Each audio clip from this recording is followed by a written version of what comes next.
നടിയെ ആക്രമിച്ച കേസിൽ നടൻ ദിലീപിന്റെ ജാമ്യം റദ്ദാക്കണമെന്ന ക്രൈംബ്രാഞ്ച് ഹർജി ഹൈക്കോടതി തീർപ്പാക്കി.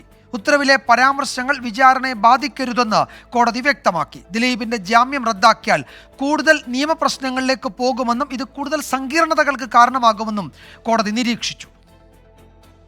നടിയെ ആക്രമിച്ച കേസിൽ ദിലീപിന്റെ ജാമ്യം റദ്ദാക്കിയാൽ അത് കൂടുതൽ നിയമപ്രശ്നങ്ങൾക്കും സങ്കീർണതകൾക്കും കാരണമാകും.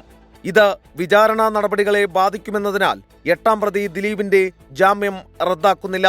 ദിലീപിനെതിരായ ആക്ഷേപത്തിന്റെ മെറിറ്റിലേക്ക് പോകുന്നില്ലെന്നും വിചാരണ എത്രയും വേഗം പൂർത്തിയാക്കണമെന്നും ഹൈക്കോടതി വ്യക്തമാക്കി.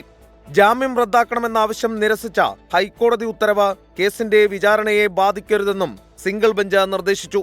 നേരത്തെ ദിലീപ് ജാമ്യവ്യവസ്ഥകൾ ലംഘിച്ചെന്ന് ചൂണ്ടിക്കാട്ടിയായിരുന്നു ക്രൈംബ്രാഞ്ച് ഹൈക്കോടതിയെ സമീപിച്ചത്. ഇതേ ആവശ്യമുന്നയിച്ച് വിചാരണ കോടതിയെ സമീപിച്ചിരുന്നെങ്കിലും ആവശ്യം അനുവദിച്ചില്ല. ദിലീപ് സാക്ഷികളെ സ്വാധീനിച്ചതിനും തെളിവുകൾ നശിപ്പിച്ചതിനും തുടരന്വേഷണത്തിൽ തെളിവ് ലഭിച്ചെന്നായിരുന്നു ക്രൈംബ്രാഞ്ച് ചൂണ്ടിക്കാട്ടിയത്.